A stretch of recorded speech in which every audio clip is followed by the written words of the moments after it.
Hello students, welcome to our YouTube channel NECN TV and ET247.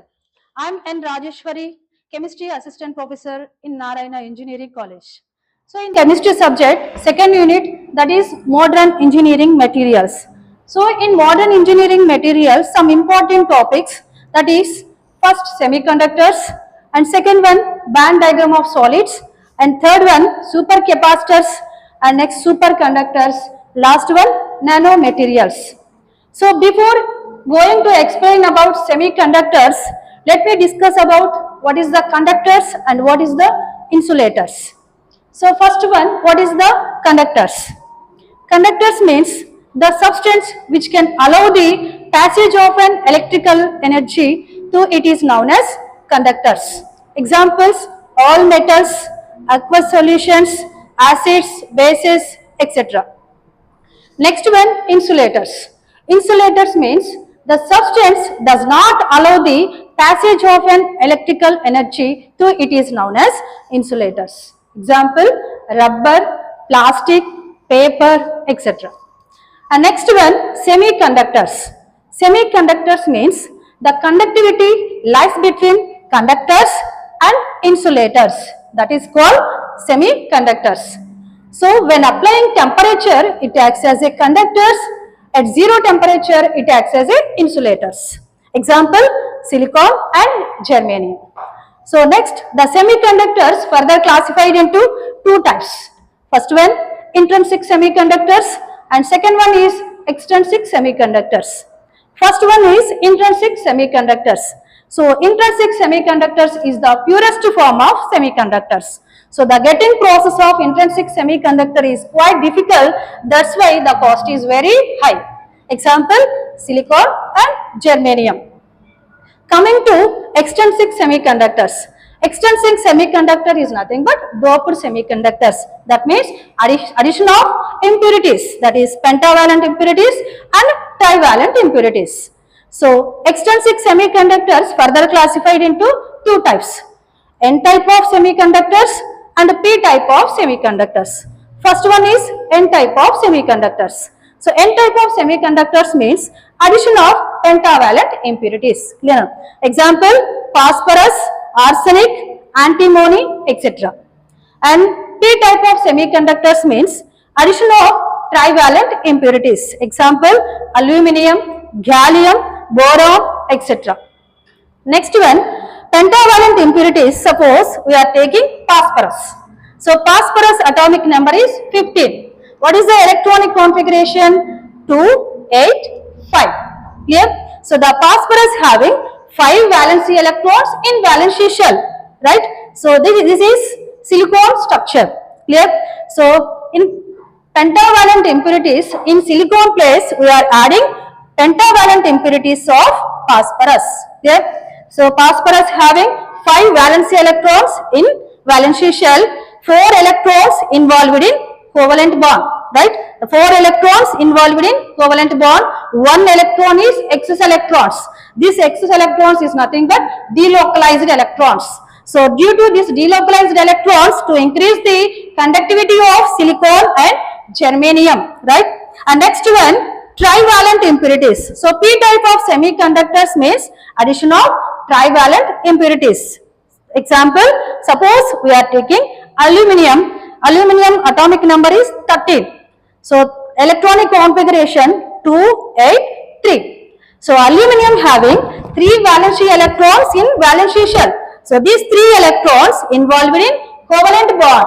1 covalent bond remains empty. So this empty place will develop the hole. Clear? That is pentavalent, trivalent impurities. Clear? Next one, transistor and rectifier. So this question is important for 10 marks.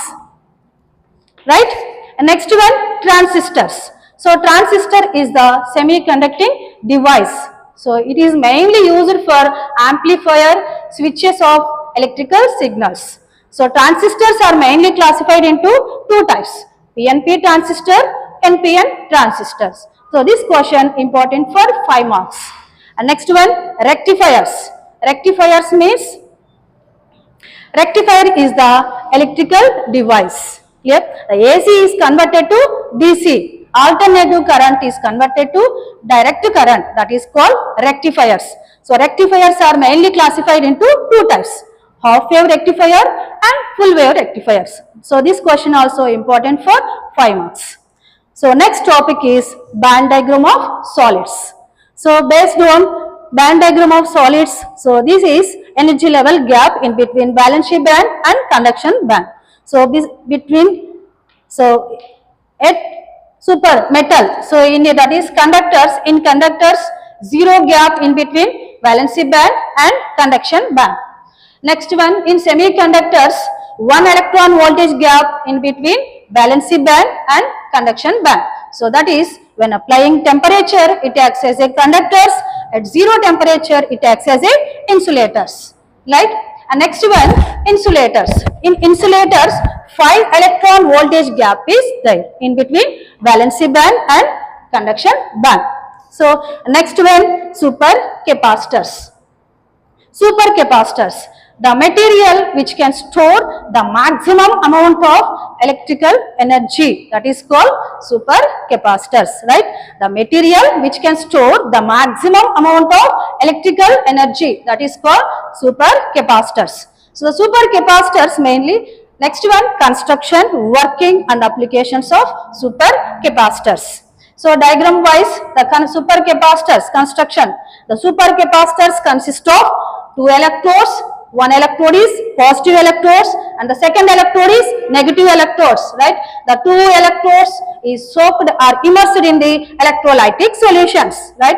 The two electrodes separated by using selective membrane. The selective membrane mainly used to prevent the short circuits. Clear? That is construction of supercapacitors.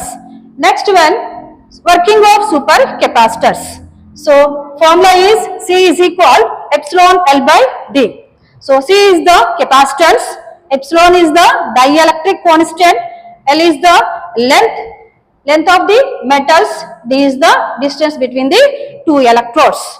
And next one, when applying electrical energy, all positive and negative ions moves towards opposite charged electrodes. That is called working of supercapacitors. Clear? Next one, applications of supercapacitors. So supercapacitors mainly used in the automobiles, buses, trains, etc. So in coming days, supercapacitor is very useful, like electrical vehicles, etc. Clear? So supercapacitor, another example is laptops, LED TVs, etc.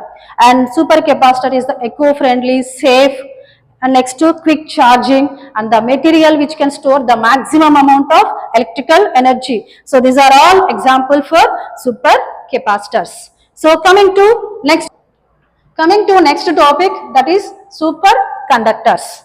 So what is the superconductor? The superconductors was proposed by Crommelin owners in the year of 1911. So what is the superconductors? A solid material which offers no resistance to passage of an electrical energy through it is known as superconductors. Clear? So graph wise, this is pure superconductor, that is type 1 superconductors. This is impure superconductors, that is type 2 superconductors, that is normal metals. Clear? So the superconductors are mainly classified into two types. First one, type 1 superconductors, and next one is type 2 superconductors. So type 1 superconductor is also called soft superconductors and type 2 superconductor is also called hard superconductors. Clear? So type 1 superconductors. What is the type 1 superconductors? So the type 1 superconductors which exhibits the conducting material which exhibits Meissner effects. So in absence of impurities, that is called type 1 superconductors. Clear? The material, the superconducting material which exhibits Meissner effects, okay, in absence of impurities. Clear? That is called type 1 superconductors. In these conditions, the critical temperature is low when compared to normal temperature. Clear? So when critical temperature is low when compared to normal temperature, by applying magnetic field, so all magnetic field flow on the surface of the material. Take one metal, any one example, that is specimen. Specimen means metal, clear? So by applying magnetic field, clear? So all magnetic fields flow on surface of the material, clear? So that is Meissner effects. Meissner effects means the complete exclusion of magnetic field. That is called Meissner effects. Okay. So when critical temperature is high, when compared to normal temperature, all magnetic field flow on the surface of the materials. Clear? That is type 1 superconductors.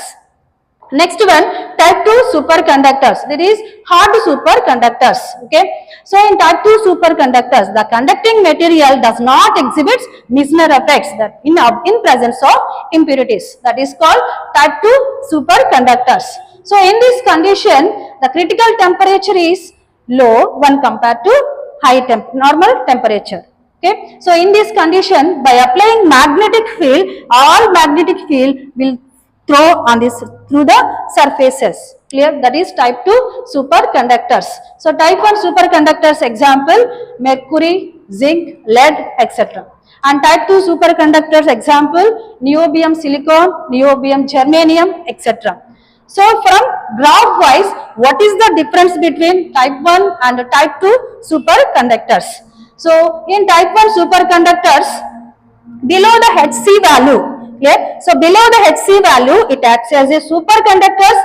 Above Hc value, it acts as a normal conductors. Clear? So type 1 superconductor, the superconducting material which exhibits Meissner effects. But type 2 superconductors does not exhibit Meissner effects. Okay? In absence of impurities, in type 2 superconductors, presence of impurities. Okay? Below the Hc value, it acts as a superconductors. Above the Hc value, it acts as a normal conductors. So in type 2 superconductors, so you are having two Hc values. So okay, below the Hc1 value, it acts as a superconductors. Above Hc2, it acts as a normal conductors. So in type 1 superconductors, there is no mixed state. But in type 2 superconductors, there is a mixed state. Clear? So that is difference between type 1 and type 2 superconductors. Clear? And next, so this question also important for 10 marks. So superconductors 10 marks and supercapacitors also important for 10 marks. Clear? So next one example. So this is what is the applications of superconductors. So superconductors are mainly used in it is used as a catalyst in industries. And next one, it is used in the sensors. And next, in medical field wise, it is used in the MRI scannings, X-rays, etc. So next topic is nanomaterial. Clear? Next. Coming to next topic, that is nanomaterials. So what is the nanomaterials? So nanomaterial is defined as a set of a substance where at least one dimension is less than 100 nanometers approximately. So 1 nanometer is equal to 1 millionth of 1 millimeters approximately. That means 1 lakh times smaller than 1 dimension of human hair. That is called nanomaterials. So in nanomaterials, next topics is properties and applications of graphenes and carbon nanotubes and fullerenes. So these three questions important for 10 marks. So next one, graphenes. So graphene, what is the main outstanding properties of graphenes? So graphenes having high thermal and high electrical conductivity. The graphenes having high thermal and high electrical conductivity. And next one, it is having more hardness and more resistance. So when compared to steel, 200 times more resistance and more hardness for graphenes. Yeah. So graphenes, when exposed to light, it will generate electricity. Clear? So next one, when compared to other compounds, the graphenes low electrical consumption. So it is a transparent material. Graphene is the transparent materials. So these are main properties of graphenes. And next one, applications of graphenes. So graphenes, what is the main applications? So main applications is energy industries. Next one, medical field, sports and military field. And next one, corrosion, etc. So in energy industries, the graphenes are mainly used as a electrode in solar cell and nuclear power plants and superconductors, etc. And next one, in medical field wise, the graphines are mainly used in the MRI scannings, X-rays, diagnosis process, dialysis process, and next to bone implantation, teeth implantation, HIV treatment, and next one, cancer treatment, etc. And next one, electrical devices. So in electrical devices, the graphines are used in the memory cards, hard devices, and optical sensors, so etc. And next one, medical and sports. So next application, sports and military. So in sports and military vehicles like bulletproof jackets, safety helmets, etc. Clear?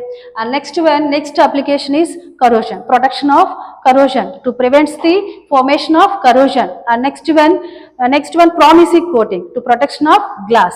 So these are main applications of graphene. And next one, carbon nanotubes. So carbon nanotubes, single wall and multi-wall carbon nanotubes, and properties and applications also important for 10 marks. And next one, graphene is also important for 10 marks. And next one, fullerenes.